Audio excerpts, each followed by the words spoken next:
تم پرندوں سے دل بہلایا کرو۔ سپاہ گری اس آدمی کے لیے ایک خطرناک کھیل ہے جو عورت اور شراب کا دل دادا ہو۔ یہ الفاظ اپریل 1175 میں صلاح الدین ایوبی نے اپنے چچا زاد بھائی خلیفہ الصالح کے ایک امیر سیف الدین کو لکھے تھے۔ ان دونوں نے صلیبیوں کو درپردہ مدد اور زر و جواہرات کا لالچ دیا اور صلاح الدین ایوبی کو شکست دینے کی سازش کی تھی۔ صلیبی یہی چاہتے تھے۔ انہوں نے حملہ کیا، الصالح اور سیف الدین نے ان کی مدد کی۔ صلاح الدین ایوبی نے ان سب کو شکست دی۔ امیر سیف الدین اپنا مال و متاع چھوڑ کر بھاگا۔ اس کی ذاتی خیمہ گاہ سے رنگ برنگے پرندے، حسین اور جوان رقاصائیں اور گانے والیاں، ساز اور سازندے اور شراب کے مٹکے برآمد ہوئے۔ صلاح الدین ایوبی نے پرندوں کو، ناچنے گانے والیوں اور ان کے سازندوں کو رہا کر دیا اور امیر سیف الدین کو اس مضمون کا خط لکھا: تم دونوں نے کفار کی پشت پناہی کر کے ان کے ہاتھوں میرا نام و نشان مٹانے کی ناپاک کوشش کی، مگر یہ نہ سوچا کہ تمہاری یہ سازش عالم اسلام کا بھی نام و نشان مٹا سکتی ہے۔ تم اگر مجھ سے حسد کرتے تھے تو مجھے قتل کرا دیا ہوتا۔ تم مجھ پر 2 قاتلانہ حملے کرا چکے ہو، دونوں ناکام رہے۔ اب ایک اور کوشش کر دیکھو، ہو سکتا ہے کامیاب ہو جاؤ۔ اگر تم مجھے یہ یقین دلا دو کہ میرا سر میرے تن سے جدا ہو جائے تو اسلام اور زیادہ سربلند ہوگا، تو رب کعبہ کی قسم میں تمہاری تلوار سے اپنا سر کٹواؤں گا اور تمہارے قدموں میں رکھ دینے کی وصیت کروں گا۔ میں تمہیں صرف یہ بتا دینا چاہتا ہوں کہ کوئی غیر مسلم مسلمان کا دوست نہیں ہو سکتا۔ تاریخ تمہارے سامنے ہے، اپنا ماضی دیکھو۔ شاہ فرینک اور ریمانڈ جیسے اسلام دشمن صلیبی تمہارے دوست صرف اس لیے بنے کہ تم نے انہیں مسلمانوں کے خلاف میدان میں اترنے کی شے اور مدد دی تھی۔ اگر وہ کامیاب ہو جاتے تو ان لوگوں کا اگلا شکار تم ہوتے، اور اس کے بعد ان کا یہ خواب بھی پورا ہو جاتا کہ اسلام صفحہ ہستی سے مٹ جائے۔ تم جنگجو قوم کے فرد ہو، فن سپاہ گری تمہارا قومی پیشہ ہے۔ ہر مسلمان اللہ کا سپاہی ہے، مگر ایمان بنیادی شرط ہے۔ تم پرندوں سے ہی دل بہلایا کرو۔ سپاہ گری اس آدمی کے لیے ایک خطرناک کھیل ہے جو عورت اور شراب کا دل دادا ہو۔ میں تم سے درخواست کرتا ہوں کہ میرے ساتھ تعاون کرو اور میرے ساتھ جہاد میں شریک ہو جاؤ۔ اگر یہ نہ کر سکو تو میری مخالفت سے باز آ جاؤ، میں تمہیں کوئی سزا نہیں دوں گا۔ اللہ تمہارے گناہ معاف کرے، آمین۔ صلاح الدین ایوبی۔ ایک یورپی مورخ لین پول لکھتا ہے کہ صلاح الدین ایوبی کے ہاتھ جو مال غنیمت لگا اس کا کوئی حساب نہیں تھا۔ جنگی قیدی بھی بے انداز تھے۔ صلاح الدین ایوبی نے تمام تر مال غنیمت 3 حصوں میں تقسیم کیا۔ ایک حصہ جنگی قیدیوں میں تقسیم کر کے انہیں رہا کر دیا، دوسرا حصہ اپنی سپاہ اور غریبوں میں تقسیم کیا اور تیسرا حصہ مدرسہ نظام الملک کو دے دیا۔ اس نے اسی مدرسے سے تعلیم حاصل کی تھی، نہ خود کچھ رکھا نہ اپنے کسی جرنیل کو کچھ دیا۔ اس کا نتیجہ یہ ہوا کہ جنگی قیدی جن میں سے بہت سے مسلمان تھے اور باقی غیر مسلم رہا ہو کر صلاح الدین ایوبی کے کیمپ میں جمع ہو گئے اور اس کی اطاعت قبول کر کے اپنی خدمات اس کی فوج کے لیے پیش کر دیں۔ ایوبی کی کشادہ نظری اور عظمت دور دور تک مشہور ہو گئی۔ اس سے پہلے حسن بن صباح کے پر اسرار فرقے فدائی، جنہیں یورپی مورخوں نے قاتلوں کا گروہ لکھا ہے، صلاح الدین ایوبی پر 2 بار قاتلانہ حملے کر چکے تھے، لیکن خدائے ذوالجلال کو اپنے اس عظیم مرد مجاہد سے بہت کام لینا تھا۔ دونوں بار ایک معجزہ ہوا کہ اسلام کا یہ محافظ بال بال بچ گیا۔ اس پر تیسرا قاتلانہ حملہ اس وقت ہوا جب وہ اپنے مسلمان بھائیوں اور صلیبیوں کی سازش کی چٹان کو شمشیر سے ریزہ ریزہ کر چکا تھا۔ امیر سیف الدین میدان سے بھاگ گیا، مگر وہ صلاح الدین ایوبی کے خلاف حسد اور کینے سے باز نہ آیا۔ اس نے حسن بن صباح کے قاتل فرقے کی مدد حاصل کر لی۔ یہ فرقہ ایک مدت سے اسلام کی آستین میں سانپ کی طرح پل رہا تھا۔ اس کا تفصیلی تعارف بہت ہی طویل ہے۔ مختصر یہ کہ جس طرح زمین سورج سے الگ ہو کر گناہوں کا گہوارہ بن گئی ہے، اسی طرح حسن بن صباح نام کے ایک آدمی نے اسلام سے الگ ہو کر نبیوں اور پیغمبروں والی عظمت حاصل کرنے کا منصوبہ بنایا۔ وہ اپنے آپ کو مسلمان ہی کہلاتا رہا اور ایسا گروہ بنا لیا جو طلسماتی طریقوں سے لوگوں کو اپنا پیروکار بناتا تھا۔ اس مقصد کے لیے اس گروہ نے نہایت حسین لڑکیاں، نشہ آور جڑی بوٹیاں، ہپنوٹزم اور چرب زبانی جیسے طریقے اختیار کیے۔ بہشت بنائی جس میں جا کر پتھر بھی موم ہو جاتے تھے۔ اپنے مخالفین کو ختم کرنے کے لیے قاتلوں کا ایک گروہ تیار کیا۔ قتل کے طریقے خفیہ اور پر اسرار ہوتے تھے۔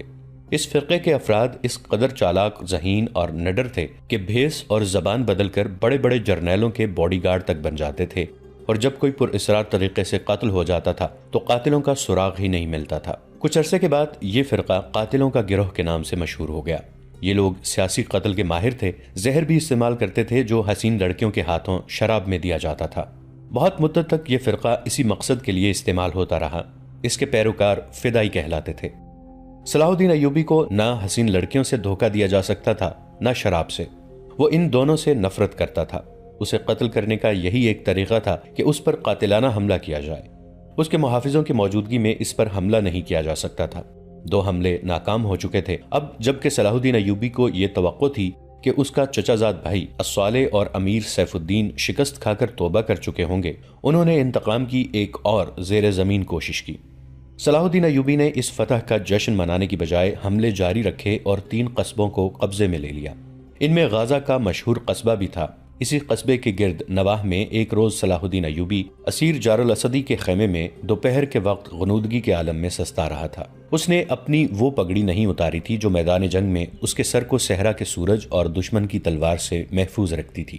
خیمے کے باہر صلاح الدین ایوبی کے محافظوں کا دستہ موجود اور چوکس تھا۔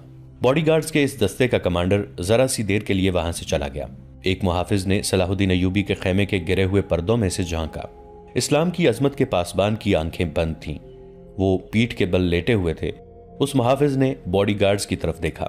ان میں سے 3-4 باڈی گارڈز نے اس کی طرف دیکھا۔ محافظ نے اشارے کے طور پر اپنی آنکھیں بند کر کے کھولی۔ 3-4 محافظ اٹھے اور دوسروں کو باتوں میں لگایا۔ محافظ خیمے میں چلا گیا، کمر بند سے خنجر نکالا، دبے پاؤں چلا اور پھر چیتے کی طرح سوئے ہوئے صلاح الدین ایوبی پر جست لگائی۔ خنجر والا ہاتھ اوپر اٹھا۔ عین اس وقت صلاح الدین ایوبی نے کروٹ بدل لی۔ یہ نہیں بتایا جا سکتا کہ محافظ خنجر کہاں مارنا چاہتا تھا، دل میں یا سینے میں، مگر ہوا یوں کہ خنجر صلاح الدین ایوبی کی پگڑی کے بالائی حصے میں اتر گیا اور سر سے بال برابر دور رہا۔ پگڑی سر سے اتر گئی۔ صلاح الدین ایوبی بجلی کی تیزی سے اٹھے۔ انہیں یہ سمجھنے میں دیر نہ لگی کہ یہ سب کیا ہے۔ ان پر اس سے پہلے ایسے 2 حملے ہو چکے تھے۔ انہوں نے بھی حیرت کا اظہار نہ کیا کہ حملہ آور ان کے اپنے باڈی گارڈز کے لباس میں تھا، جسے انہوں نے خود اپنے باڈی گارڈز کے لیے منتخب کیا تھا۔ انہوں نے ایک سانس جتنا بھی عرصہ ضائع نہ کیا۔ حملہ آور ان کی پگڑی سے خنجر کھینچ رہا تھا۔ ایوبی سر سے ننگے تھے۔ انہوں نے حملہ آور کی ٹھوڑی پر پوری قوت سے گھونسا مارا۔ ہڈی ٹوٹنے کی آواز سنائی دی۔ حملہ آور کا جبڑا ٹوٹ گیا تھا۔ وہ پیچھے کو گرا اور اس کے منہ سے ہیبت ناک آواز نکلی۔ اس کا خنجر صلاح الدین ایوبی کی پگڑی میں رہ گیا تھا۔ صلاح الدین ایوبی نے اپنا خنجر نکال لیا۔ اتنے میں 2 محافظ دوڑتے اندر آئے۔ ان کے ہاتھوں میں تلواریں تھیں۔ صلاح الدین ایوبی نے انہیں کہا کہ اسے زندہ پکڑ لو، مگر یہ دونوں محافظ صلاح الدین ایوبی پر ٹوٹ پڑے۔ صلاح الدین ایوبی نے ایک خنجر سے 2 تلواروں کا مقابلہ کیا۔ یہ مقابلہ 1-2 منٹ کا تھا کیونکہ تمام باڈی گارڈز اندر آ گئے تھے۔ صلاح الدین ایوبی یہ دیکھ کر حیران رہ گئے کہ ان کے باڈی گارڈز 2 حصوں میں تقسیم ہو کر ایک دوسرے کو لہو لہان کر رہے تھے۔ انہیں چونکہ معلوم نہیں تھا کہ ان میں ان کا دشمن کون ہے اور دوست کون، وہ اس معرکے میں شریک نہ ہو سکے۔ کچھ دیر بعد جب باڈی گارڈز میں سے چند ایک مارے گئے، کچھ بھاگ گئے اور بعض زخمی ہو کر بے حال ہو گئے، تو انکشاف ہوا کہ اس دستے میں جو صلاح الدین ایوبی کی حفاظت پر مامور تھا، 7 محافظ فدائی تھے جو صلاح الدین ایوبی کو قتل کرنا چاہتے تھے۔ انہوں نے اس کام کے لیے صرف ایک فدائی خیمے میں بھیجا تھا۔ اندر صورتحال بدل گئی، چنانچہ باقی بھی اندر چلے گئے۔ اصل محافظ بھی اندر گئے۔ وہ صورتحال سمجھ گئے اور صلاح الدین ایوبی بچ گئے۔ انہوں نے اپنے پہلے حملہ آور کی شہرگ پر تلوار کی نوک رکھ کر پوچھا کہ وہ کون ہے اور اسے کس نے بھیجا ہے۔ سچ بولنے کے بدلے صلاح الدین ایوبی نے اسے جان بخشی کا وعدہ دیا۔ اس نے بتا دیا کہ وہ فدائی ہے اور اسے کیمشتگن، جسے بعض مورخوں نے گمگشتگین لکھا ہے، نے اس کام کے لیے بھیجا تھا۔ کیمشتگن الصالح کے ایک قلعے کا گورنر تھا۔ اصل کہانی سنانے سے پہلے یہ ضروری معلوم ہوتا ہے کہ ان واقعات سے پہلے کے دور کو دیکھا جائے۔ صلاح الدین ایوبی کے نام، ان کی عظمت اور تاریخ اسلام میں ان کے مقام اور کارناموں سے کون واقف نہیں؟ ملت اسلامیہ تو انہیں بھول ہی نہیں سکتی۔ مسیحی دنیا بھی انہیں ہمیشہ یاد رکھے گی۔ لہذا یہ ضروری معلوم نہیں ہوتا کہ صلاح الدین ایوبی کا شجرہ نسب تفصیل سے بیان کیا جائے۔ ہم جو کہانی سنانے لگے ہیں وہ اس نوعیت کی ہے جس کی وسعت کے لیے تاریخ کا دامن تنگ ہوتا ہے۔ یہ تفصیلات وقائع نگاروں اور قلمکاروں کی ریکارڈ کی ہوئی ہیں، کچھ سینہ بسینہ اگلی نسلوں تک پہنچتی ہیں۔ تاریخ کے دامن میں صلاح الدین ایوبی کے صرف کارنامے محفوظ کیے گئے ہیں۔ ان سازشوں کا ذکر بہت کم آیا ہے جو اپنوں نے ان کے خلاف اور ان کی بڑھتی ہوئی شہرت اور عظمت کو داغدار کرنے کے لیے انہیں ایسی لڑکیوں کے جال میں پھانسنے کی بار بار کوشش کی گئی جن کے حسن میں طلسماتی اثر تھا۔ تاریخ اسلام کا یہ حقیقی ڈرامہ 23 مارچ 1169 کے روز سے شروع ہوتا ہے جب صلاح الدین ایوبی کو مصر کا وائسرائے اور فوج کا کمانڈر ان چیف بنایا گیا۔ انہیں اتنا بڑا رتبہ ایک تو اس لیے دیا گیا تھا کہ وہ حکمران خاندان کے نونہال تھے، اور دوسرے اس لیے کہ اوائل عمر میں ہی وہ فن حرب و ضرب کے ماہر ہو گئے تھے۔ سپاہ گری ورثے میں ہی پائی تھی۔ ان کے ذہن میں حکمرانی کے معنی بادشاہی نہیں، اسلام کی پاسبانی اور قوم کی عظمت اور فلاح و بہبود تھی۔ ان کا جب شعور بیدار ہوا تو پہلی خلش یہ محسوس کی کہ مسلمان حکمرانوں میں نہ صرف یہ کہ اتحاد نہیں بلکہ وہ ایک دوسرے کی مدد سے بھی گریز کرتے تھے۔ وہ عیاش ہو گئے تھے۔ شراب اور عورت نے جہاں ان کی زندگی رنگین بنا رکھی تھی، وہیں عالم اسلام اور خدا کے اس عظیم مذہب کا مستقبل تاریک ہو گیا تھا۔ ان امیروں، ان کے وزیروں اور مشیروں کے حرم غیر مسلم لڑکیوں سے بھرے ہوئے ہوتے تھے۔ زیادہ تر لڑکیاں یہودی اور عیسائی تھیں جنہیں خاص تربیت دے کر ان حرموں میں داخل کیا گیا تھا۔ غیر معمولی حسن اور اداکاری میں کمال رکھنے والی یہ لڑکیاں مسلمان حکمرانوں اور سربراہوں کے کردار اور قومی جذبے کو دیمک کی طرح کھا رہی تھیں۔ اس کا نتیجہ یہ تھا کہ صلیبی، جن میں فرینک، فرنگی خاص طور پر قابل ذکر ہیں، مسلمانوں کی سلطنتوں کے ٹکڑے ہڑپ کرتے چلے جا رہے تھے، اور بعض مسلم حکمران شاہ فرینک کو سالانہ ٹیکس یا جزیہ ادا کر رہے تھے، جس کی حیثیت غنڈہ ٹیکس کی سی تھی۔ صلیبی اپنی جنگی قوت کے رعب سے اور چھوٹے موٹے حملوں سے حکمرانوں کو ڈراتے رہتے، کچھ علاقے پر قبضہ کر لیتے، تاوان اور ٹیکس وصول کرتے تھے۔ ان کا مقصد یہ تھا کہ آہستہ آہستہ دنیا اسلام کو ہڑپ کر لیا جائے۔ مسلمان حکمران اپنی رعایا کا خون چوس کر ٹیکس دیتے رہتے تھے۔ ان کا مقصد یہ تھا کہ انہیں عیش و عشرت میں پریشان نہ کیا جائے۔ فرقہ پرستی کے بیج بھی بو دیے گئے تھے۔ ان میں سب سے زیادہ خطرناک فرقہ حسن بن صباح کا تھا، جو صلاح الدین ایوبی کی زبانی سے ایک صدی پہلے معرض وجود میں آیا تھا۔ یہ مفاد پرستوں کا فرقہ تھا، بے حد خطرناک اور پر اسرار۔ یہ لوگ اپنے آپ کو فدائی کہلاتے تھے، جو بعد میں حشیشین کے نام سے مشہور ہوئے، کیونکہ وہ حشیش نام کی ایک نشہ آور شے سے دوسروں کو اپنے جال میں پھانستے تھے۔ صلاح الدین ایوبی نے مدرسہ نظام الملک میں تعلیم حاصل کی۔ یاد رہے کہ نظام الملک دنیا اسلام کی ایک سلطنت کے وزیر تھے۔ یہ مدرسہ انہوں نے قائم کیا تھا جس میں اسلامی تعلیم دی جاتی اور بچوں کو اسلامی نظریات اور تاریخ سے بہرہ ور کیا جاتا تھا۔ ایک مورخ ابن الاطہر کے مطابق نظام الملک حسن بن صباح کے فدائیوں کا پہلا شکار ہوئے تھے، کیونکہ وہ رومیوں کی توسیع پسندی کی راہ میں چٹان بنے ہوئے تھے۔ رومیوں نے 1091 عیسوی میں انہیں فدائیوں کے ہاتھوں قتل کرا دیا۔ ان کا مدرسہ قائم رہا۔ صلاح الدین ایوبی نے وہیں تعلیم حاصل کی۔ اسی عمر میں انہوں نے سپاہ گری کی تعلیم اپنے بزرگوں سے لی۔ نور الدین زنگی رحمۃ اللہ علیہ نے انہیں جنگی چالیں سکھائیں، ملک کے انتظامات کے سبق دیے اور ڈپلومیسی میں مہارت دی۔ اس تعلیم و تربیت نے ان کے اندر وہ جذبہ پیدا کر دیا جس نے آگے چل کر انہیں صلیبیوں کے لیے بجلی بنا دیا۔ اوائل جوانی میں ہی انہوں نے وہ ذہانت اور اہلیت حاصل کر لی تھی جو ایک سالار اعظم کے لیے ضروری ہوتی ہے۔ صلاح الدین ایوبی نے فن حرب و ضرب میں جاسوسی یعنی انٹیلیجنس، کمانڈو اور گوریلا آپریشن کو خصوصی اہمیت دی۔ انہوں نے دیکھ لیا تھا کہ صلیبی جاسوسی کے میدان میں آگے نکل گئے ہیں اور وہ مسلمانوں کے نظریات پر نہایت کارگر حملے کر رہے ہیں۔ صلاح الدین ایوبی نظریات کے محاذ پر لڑنا چاہتے تھے جس میں تلوار استعمال نہیں ہوتی۔ اس کہانی میں آگے چل کر آپ دیکھیں گے کہ ان کی تلوار کا وار تو گہرا ہوتا ہی تھا، ان کی محبت کا وار اس سے کہیں زیادہ مار کرتا تھا۔ اس کے لیے تحمل اور بردباری کی ضرورت ہوتی ہے، جو انہوں نے اوائل عمر میں ہی اپنے آپ میں پیدا کر لی تھی۔ انہیں جب مصر کا وائسرائے اور کمانڈر ان چیف بنا کر مصر بھیجا گیا تو ان سینئر افسروں نے ہنگامہ برپا کر دیا جو اس عہدے کی آس لگائے بیٹھے تھے۔ ان کی نگاہ میں صلاح الدین ایوبی ابھی طفل مکتب تھا، مگر اس طفل مکتب نے جب ان کا سامنا کیا، اس کی باتیں سنی تو ان کا احتجاج سرد پڑ گیا۔ مورخ لین پول کے مطابق صلاح الدین ایوبی ڈسپلن کے بڑے ہی سخت ثابت ہوئے۔ انہوں نے تفریح، عیاشی اور آرام کو اپنے اور اپنی افواج کے لیے حرام قرار دے دیا۔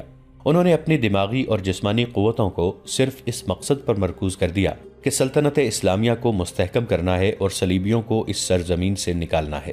فلسطین پر وہ ہر قیمت پر قبضہ کرنا چاہتے تھے۔ انہوں نے یہی مقاصد اپنی فوج کو دیے۔ مصر کا وائسرائے بن کر انہوں نے کہا، خدا نے مجھے مصر کی سرزمین دی ہے، اس کی ذات باری مجھے فلسطین بھی ضرور عطا کرے گی۔ مگر مصر پہنچ کر ان پر انکشاف ہوا کہ ان کا مقابلہ صرف صلیبیوں سے نہیں بلکہ اپنے مسلمان بھائیوں نے ان کی راہ میں بڑے بڑے حسین جال بچھا رکھے ہیں جو صلیبیوں کے عزائم اور جنگی قوت سے زیادہ خطرناک ہیں۔ مصر میں صلاح الدین ایوبی کا استقبال جن زعماء نے کیا، ان میں ناجی نام کا ایک سالار خصوصی اہمیت کا حامل تھا۔ صلاح الدین ایوبی نے سب کو سر سے پاؤں تک دیکھا۔ سب کے ہونٹوں پر مسکراہٹ اور زبان پر پیار اور محبت کی چاشنی تھی۔ بعض پرانے افسروں نے انہیں ایسی نگاہوں سے دیکھا جن میں طنز تھی اور تمسخر بھی تھا۔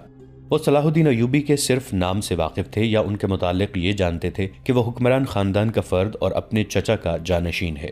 وہ یہ بھی جانتے تھے کہ نور الدین زنگی رحمۃ اللہ علیہ کے ساتھ ان کا کیا رشتہ ہے۔ ان کی نگاہوں میں صلاح الدین ایوبی رحمۃ اللہ علیہ کی اہمیت بس ان کے خاندان کی بدولت تھی، یا اس وجہ سے انہوں نے صلاح الدین کو اہمیت دی کہ وہ مصر کا فوجی وائسرائے بن کر آیا تھا۔ اس کے سوا انہوں نے صلاح الدین ایوبی رحمۃ اللہ علیہ کو کوئی وقت نہ دی۔ ایک بوڑھے افسر نے اپنے ساتھ کھڑے افسر کے کان میں کہا، بچہ ہے، ہم اسے پال لیں گے۔ مورخ اور اس وقت کے وقائع نگار یہ نہیں بتا سکتے کہ صلاح الدین ایوبی نے ان لوگوں کی نظریں بھانپ لی تھیں یا نہیں، وہ استقبال کرنے والے اس ہجوم میں بچہ لگ رہا تھا۔ البتہ جب وہ ناجی کے سامنے مصافحے کے لیے رکے تو ایوبی کے چہرے پر تبدیلی سی آ گئی تھی۔ وہ ناجی سے ہاتھ ملانا چاہتے تھے، لیکن ناجی جو ان کی باپ کی عمر کا تھا سب سے پہلے درباری خوشامدیوں کی طرح جھکا، پھر ایوبی سے بغلگیر ہو گیا۔ اس نے ایوبی کی پیشانی چوم کر کہا، میرے خون کا آخری قطرہ بھی تمہاری جان کی حفاظت کے لیے بہے گا۔ تم میرے پاس زنگی اور شرکوہ کی امانت ہو، میری جان عظمت اسلام سے زیادہ قیمتی نہیں۔ صلاح الدین ایوبی نے ناجی کا ہاتھ چوم کر کہا، محترم، اپنے خون کا ایک ایک قطرہ سنبھال کر رکھیے، صلیبی سیاہ گھٹاؤں کی مانند چھا رہے ہیں۔ ناجی جواب میں صرف مسکرایا، جیسے صلاح الدین ایوبی نے کوئی لطیفہ سنایا ہو۔ صلاح الدین ایوبی اس تجربہ کار سالار کی مسکراہٹ کو غالباً نہیں سمجھ سکے۔ ناظرین، آج کے لیے اتنا ہی۔ ہماری ویڈیوز سے اپڈیٹڈ رہنے کے لیے ہمارے اس چینل کو سبسکرائب کر کے نیچے موجود بیل آئیکن کو ضرور کلک کیجیے گا۔ آپ کے ساتھ انشاءاللہ جلد ملاقات ہوگی اسی کہانی کی نئی قسط کے ساتھ۔ تب تک کے لیے اپنا بہت سا خیال رکھیے گا۔ ہمارا اور آپ کا اللہ نگہبان۔